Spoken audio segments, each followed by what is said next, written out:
नमस्कार। आकाशवाणी जयपुर अजमेर से प्रस्तुत हैं प्रादेशिक समाचार।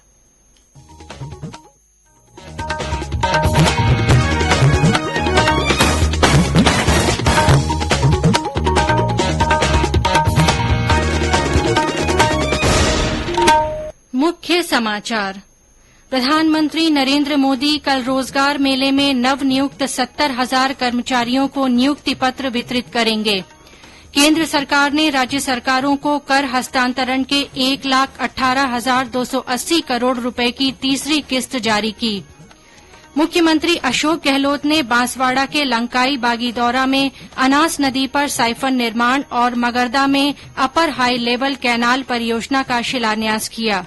और राज्यपाल कलराज मिश्र ने कहा, लोकतंत्र को मजबूत करने में स्थानीय निकाय संस्थाओं की महत्वपूर्ण भूमिका।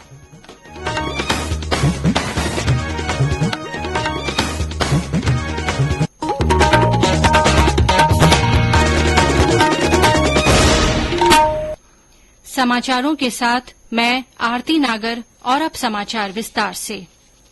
प्रधानमंत्री नरेंद्र मोदी कल रोजगार मेले में नवनियुक्त 70,000 कर्मचारियों को वीडियो कॉन्फ्रेंसिंग के माध्यम से नियुक्ति पत्र वितरित करेंगे।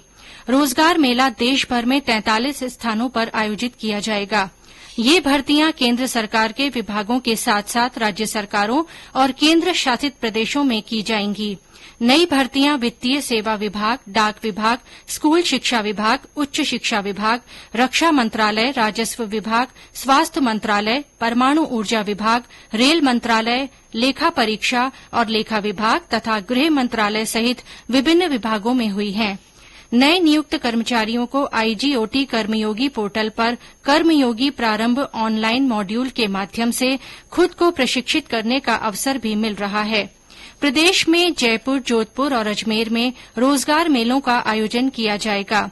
जयपुर में आयोजित होने वाले मेले में केंद्रीय गृह राज्य मंत्री अजय मिश्रा, जोधपुर में केंद्रीय जल शक्ति मंत्री गजेंद्र सिंह शेखावत और अजमेर में केंद्रीय मंत्री अर्जुन राम मेघवाल रोजगार मेलों में मौजूद रहेंगे। केंद्र सरकार ने आज राज्य सरकारों को कर हस्तांतरण के 1,18,280 करोड़ रुपए की तीसरी किस्त जारी कर दी है। वहीं सामान्य मासिक हस्तांतरण 59,140 करोड़ रुपए है। जून में देय नियमित किस्त के अतिरिक्त एक अग्रिम किस्त राज्यों को जारी की जा रही है ताकि वे पूंजीगत व्यय में तेजी ला सकें और विकास और कल्याण संबंधी व्यय को वित्त पोषित कर सकें। केंद्रीय संस्कृति राज्य मंत्री अर्जुन राम मेघवाल ने कहा है कि प्रधानमंत्री नरेंद्र मोदी के नेतृत्व में पिछले 9 वर्षों में देश में सांस्कृतिक पुनरुत्थान हुआ है। श्री मेघवाल आज नई दिल्ली में पार्टी मुख्यालय में पत्रकारों से बातचीत कर रहे थे। उन्होंने कहा कि केंद्र सरकार गुमनाम नायकों को उचित महत्व और सम्मान देने के लिए कटिबद्ध है। श्री मेघवाल ने कहा कि पुरातात्विक महत्व की अब तक कुल 251 वस्तुओं को विदेश से वापस लाया जा चुका है। केंद्रीय मंत्री ने कहा कि असंख्य अमूल्य शिल्पकृतियां विदेशों में तस्करी कर भेज दी गई थीं, जिनको वापस लाने के लिए केंद्र सरकार ने प्रभावी कदम उठाए हैं।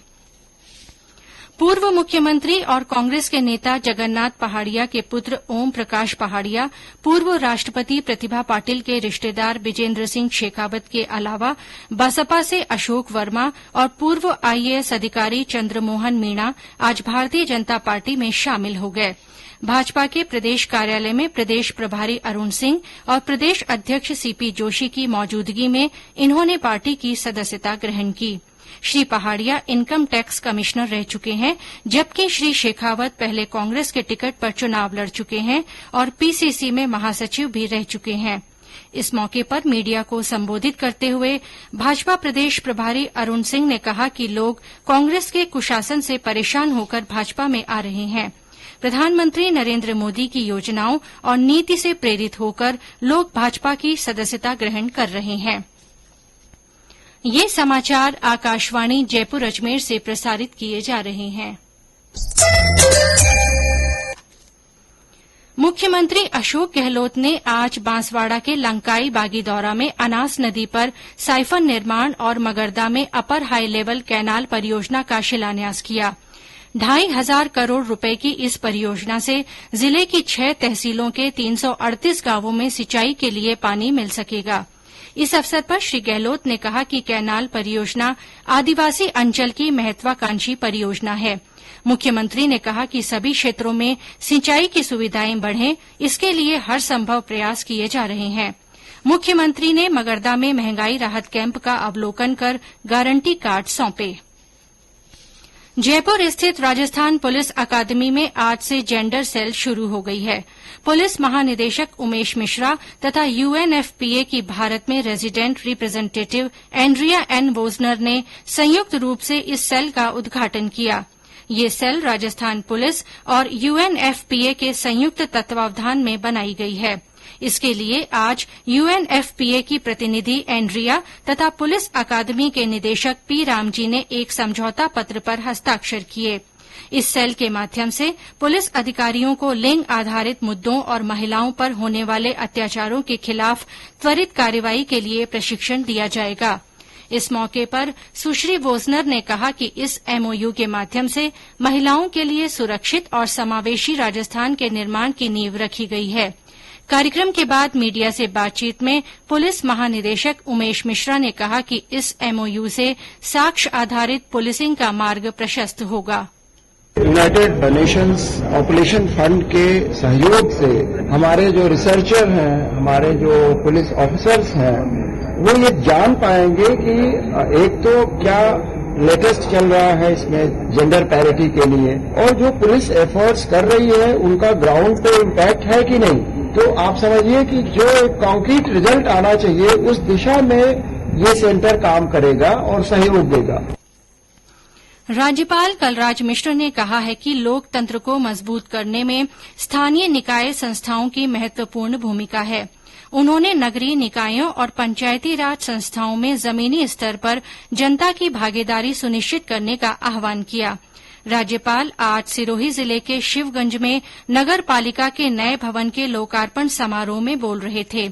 उन्होंने शहरों में जल संरक्षण की संस्कृति विकसित किए जाने पर भी जोर दिया।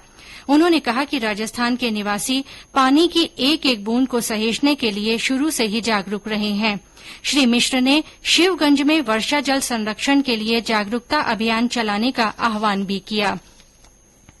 राज्यपाल कलराज मिश्र ने आज माउंट आबू के आबू रोड में विकसित गोविंद गुरु पुस्तकालय का लोकार्पण किया।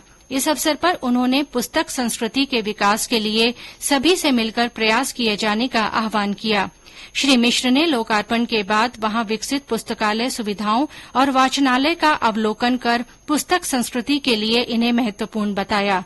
उन्होंने बच्चों से संवाद भी किया। प्रदेश के विभिन्न धार्मिक पर्यटन स्थलों के जीर्णोद्धार और उन्नयन के लिए पर्यटन विकास कोष से 10 करोड़ 80 लाख रुपए स्वीकृत किए गए हैं। इस राशि से कोटा चंबल के श्री ठाकुर जी मंदिर ढीपरी में 3 करोड़ 83 लाख रुपए, पीपलदा के प्राचीन शिव मंदिर में 2 करोड़ 48 लाख रुपए, राजसमंद के सिंहाड़ के प्राचीन चार भुजा मंदिर में 1 करोड़ 45 लाख रुपए तथा बीकानेर के श्री डूंगरगढ़ स्थित बिग्गाजी धाम में 3 करोड़ रुपए से ज्यादा की राशि से विकास कार्य करवाए जाएंगे।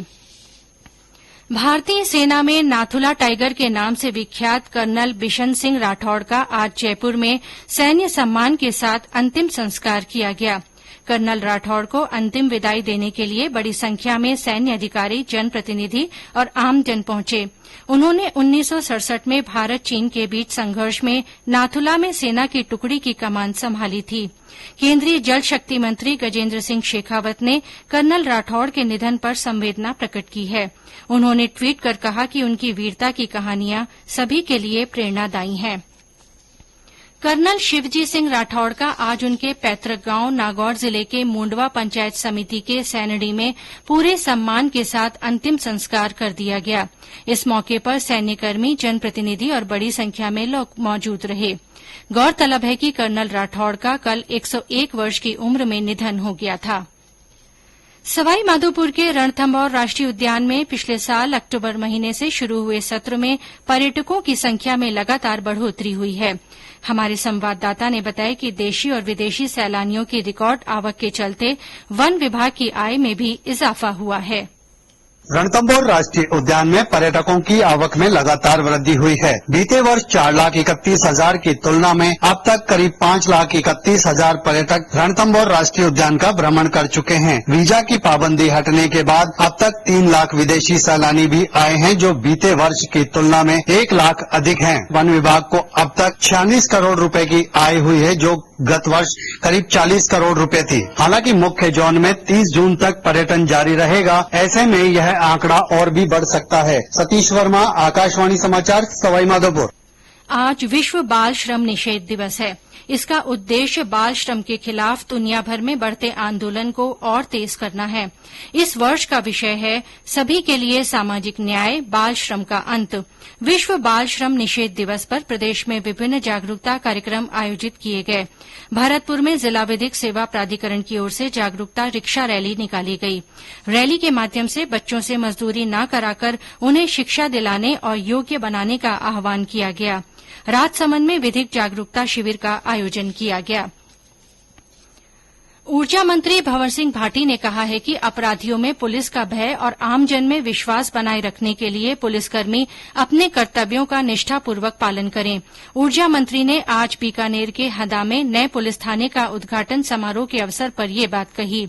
उन्होंने कहा कि इस थाने से आसपास के 50 गांव जुड़ेंगे। जोधपुर, कोटा और अलवर में 15 जून से सेना भर्ती रैली का आयोजन किया जाएगा। पहले चरण में 18 जुलाई तक चलने वाली इन रैलियों में सफल उम्मीदवारों को अक्टूबर महीने में विभिन्न ट्रेनिंग सेंटरों में भेजा जाएगा। दूसरे चरण में भर्ती रैलियां अगले साल जनवरी में जयपुर और झुंझुनू में होंगी। इनमें सफल होने वाले अभ्यर्थियों को अप्रैल महीने में रेजिमेंट ट्रेनिंग सेंटर भेजा जाएगा। और अंत में मुख्य समाचार एक बार फिर। प्रधानमंत्री नरेंद्र मोदी कल रोजगार मेले में नवनियुक्त 70,000 कर्मचारियों को नियुक्ति पत्र वितरित करेंगे। केंद्र सरकार ने राज्य सरकारों को कर हस्तांतरण के 1,18,280 करोड़ रुपए की तीसरी किस्त जारी की है। मुख्यमंत्री अशोक गहलोत ने बांसवाड़ा के लंकाई बागी दौरा में अनास नदी पर साइफन निर्माण और मगरदा में अपर हाई लेवल कैनाल परियोजना का शिलान्यास किया। और राज्यपाल कलराज मिश्र ने कहा है कि लोकतंत्र को मजबूत करने में स्थानीय निकाय संस्थाओं की महत्वपूर्ण भूमिका है। इसके साथ ही प्रादेशिक समाचार बुलेटिन समाप्त हुआ। नमस्कार।